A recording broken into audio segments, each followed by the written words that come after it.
back to the glassing knob, guys. It's day 2 of Utah's archery deer hunt up here at deer camp. It's just first light. We're gonna sit behind the glass, and I'm gonna start up here this morning, get an idea of what deer are out, what deer are moving, and then if we spot a shooter like at first light, I'll just try to make something happen. But welcome to day 2 at deer camp.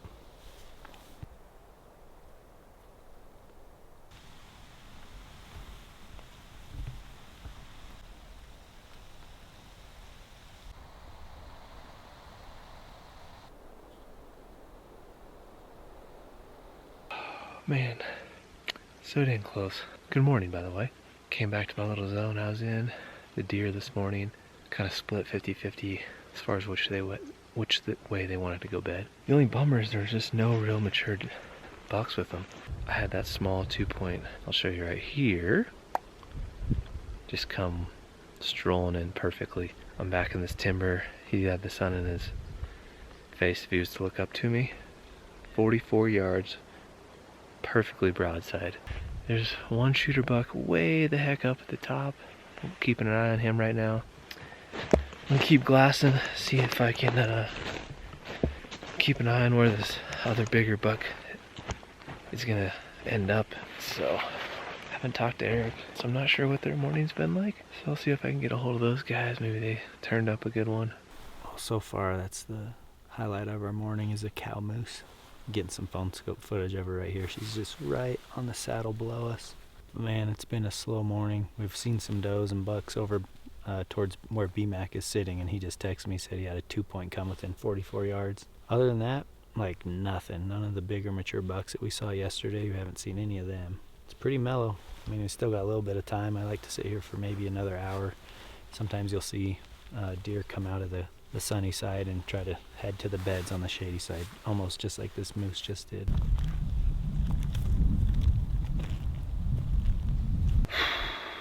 Man, are these days so long and so boring. I think we've probably both said it, Eric and I, by this point. I'm sure you've heard it a couple times, but it is a dead zone from pretty well like 9 a.m. until, gosh, maybe 6:45-ish. Between those hours, what the heck are you supposed to do? I have napped all that I can possibly nap. I've eaten as much as I need to eat. I'm just like hanging out in this deer bed.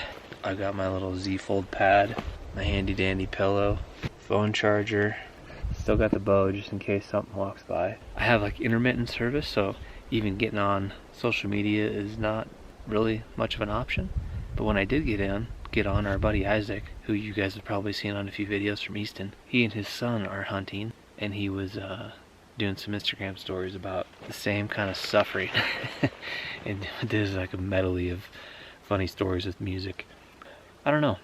This hunt's always enjoyable. I love being up in these high basins, but being all by myself and then just these really prolonged days makes for a fairly uneventful hunt. I wish I could share more footage of animals or exciting things, but it is what it is. It's midday. Well, heck, it's kind of late morning, I should say. Didn't have any luck on the mountain glassing today, so I'm going to take some time back at camp to set up my tethered system for the very first time. Those of you who are interested in saddle hunting might want to watch this. This is for beginners, obviously. Let me show you what I have and how I had it set up. So I really have it ready to go. This stuff was in my backpack. A couple things I think you're gonna need just in case is a saw, a bow rack. I mean, this definitely adds weight into your pack, but so here is the system. So you have the pegs. This is the Hawk Helium climbing sticks. This is a tethered platform. So this is what you stand on. And then this is a tethered saddle. This is the saddle itself right here. So I've put this on and kind of had it fit and ready for me to go, but again, I haven't ever used it, so why don't we give it a try. We're gonna just climb one of these quakey trees here at camp. That way I can get comfortable and confident with it. Got to step through it with this gray rope in front of you. All right, first thing, you got your little waist belt here. Has a nice buckle. Tighten that down. And I think you have a couple different options for your leg strap. If I remember right, I preferred the one that was up on your waist belt right here. Just slide that through, simply hooks to that. And then you got your left leg, do the same. So that's your saddle itself. This is gonna be your lineman's belt that you're gonna wrap around this tree to help you climb. And this is actually what's gonna connect to the tree eventually. So I'm gonna throw up some pegs, I'm gonna start climbing. see if this all makes sense to me. Typically, you can add an accessory bag right here. I don't have one, so that's why I have this right here. First time using sticks, I've always used the pegs. They seem pretty simple. This is going to hook right like so. Well, that's climbing stick number one. Now there's one thing that I'm going to try here today. Again, never used this before. I saw other people using it. It's called an aider. So I can basically hop on this, get myself high enough. Typically you'd have to put a stick halfway through, but with this you can reach up, put your stick up higher, and this becomes like another stick itself, and then you basically detach it, and you can just go higher and higher, but you'll need it on the way down as well. And get my lineman's belt on. Let it settle in.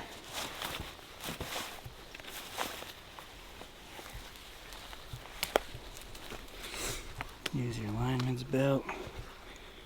So basically, if I wanted to try, I could come up to the top. Typically, you'd have your next step. I'm going to try this aider program.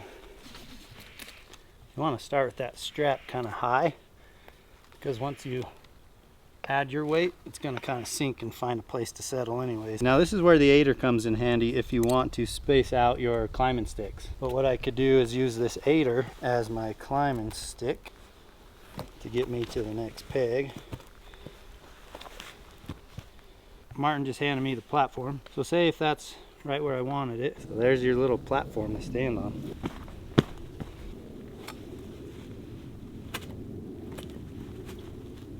So this is where you actually use the final piece, which is this rope here.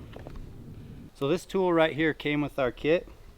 You can see it doesn't want to pull this way, but if I need some slack, because I'm going to attach it right here to the gray rope on your saddle. So I think this will actually barely reach. It's made for this to actually take the weight. Right now all the weight I can feel is actually on my lineman's belt. So if I was to remove this, and if I had my little pocket, accessory pocket, I would just stuff it in there. But without it, it's kind of crazy to commit, but that's how you sit with just the saddle. If you had your bow on your back, you can hang it on a hook. If you had a big buck, a lot of people that are really comfortable with it, they put a circular peg system on there, so they could literally move 360 degrees. By bending your knees and shifting, you can really get around the tree in different angles. It's definitely something you want to practice and do a lot of research, get comfortable with it. That was my first time climbing with pegs, or with sticks. That was my first time ever setting up, but I did a couple practice runs at home at ground level.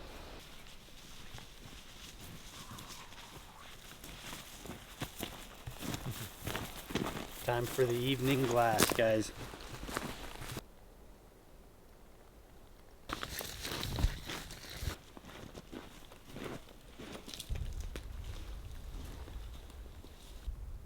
It's kind of cool when you catch them in their beds for some reason. Sunshine is hitting his antlers, but his body's in the shade. You can get some phone scope footage of this buck. I'm looking at him now and I don't think it's a buck that I recognize. He only has one antler. Yeah, this is not the deer I thought it was. Typically, for the last couple days, there's been a 3-point right here. This thing has a half decent 4-point sight on his left, and like just a growth on his right of nothing. And I don't know if it's broken or not, I can't tell. This year, between me and Martin and other people on social media, it seems to have a lot of broken velvet antlers, which I think is weird. Like what happened this year to where a lot of antlers have busted off, like back fork's completely gone, front fork's completely gone.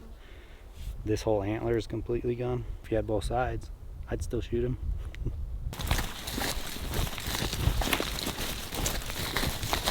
We got a buck in the beds, we call it. One of my favorite places to put a stalk on. We're gonna have to get down there a little ways, so we have 2 options now for an evening stalk. That's good.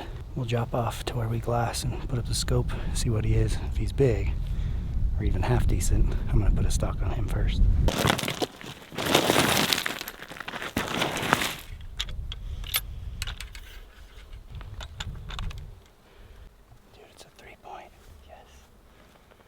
One of the shooter 3-points is actually bedded with that little spike. He's just down the hill a little bit. He's in a spot I like. I wish he was bedded where the other one was, but we have some options tonight, so that's good. We got him on trail camera on those beds like probably every 5 or 6 days. He's on the big rotation, but he's bedded right here. We have plenty of daylight to work with. I might just try to put the sneaks on him real quick. It's go time. See you, man. Look. That's what I waited for, right there in the beds. Later.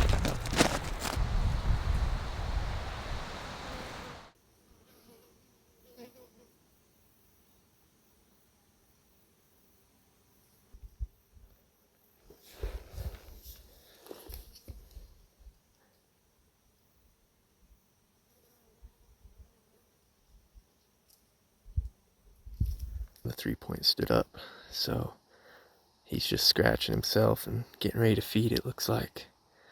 Eric is on the trail, or should be on the trail that he wanted by now, so something's gonna happen soon.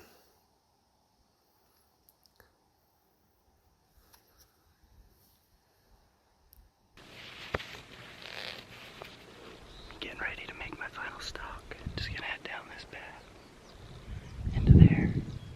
They're kind of on this big face like this, bedded.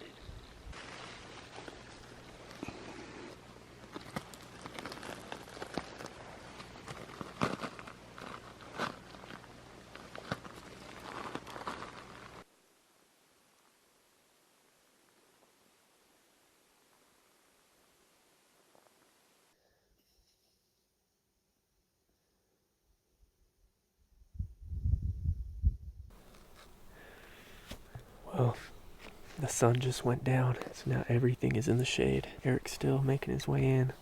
Haven't seen him pop out anywhere, but the buck is up and feeding. It's always intense as a spotter, watching things go down, because you don't know if you're like watching this buck's last, moments of life, or if he's gonna get away. You're pretty much it's all out of your control. You're just watching it go down. Pretty cool though. That'd be sweet if Eric could get him. This spot he always talks about, he's like, I know if I see a good buck there, I could get it. So he's being tested tonight. We'll see.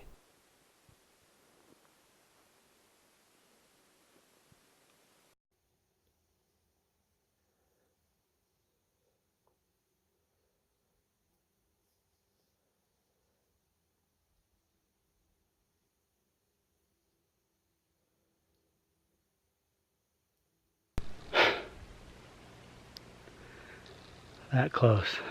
I was drawn back on him, just trying to get comfortable and level. 45 yards. It was so tough. I had 2 routes to make that stalk, high or low. I chose low because it was so early. If I'd have gone high, they'd have just walked right out to me. If it all went perfect, it would have, but I tried to play cat and mouse coming from the bottom, and it was just like a wall of weeds. I'd see his antler tips. He'd stick his head up. That's all I could see. Put his head back down. I'd see antler tips take a step or two right there on that open face. Had him at 66 yards. Wanted to get closer. It was so frustrating. I'm like, man, if I'm going to see his full body, I'm literally going to have to be within 30 yards. Drew back, was getting settled, and see ya, buck.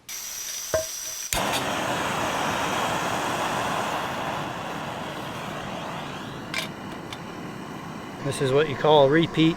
Cooked this same dinner last night. Canned chicken, basmati rice. I kind of like, I don't know how to say this, like I just want real food. Not huge on the dehydrated stuff. Oh man, what a day. Guys, we've gone 2 stalks for 2 days. I think that's pretty good. I'm not super picky on the buck I shoot, so that helps. That last one was just a really nice 3-point. I was dang close too. Gotta use the entire bag.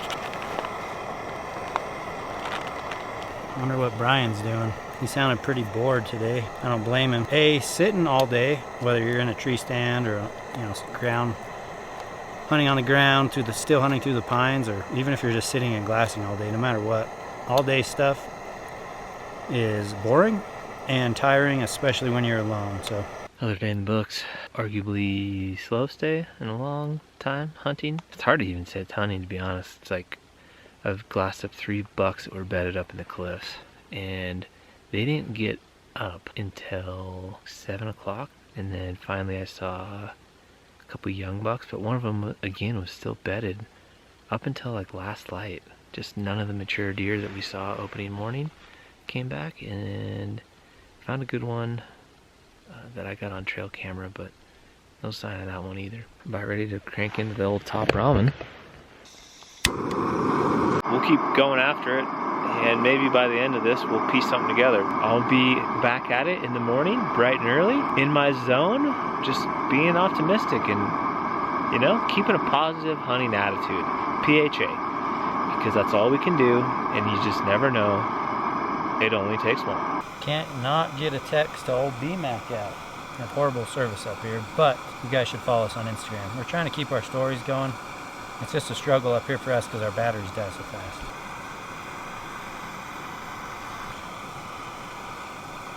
If anybody wants to have good energy, good food, you don't feel bad about, try this, chicken rice. And honestly, this is what makes it. It'd be so plain without it. Fajita seasonings.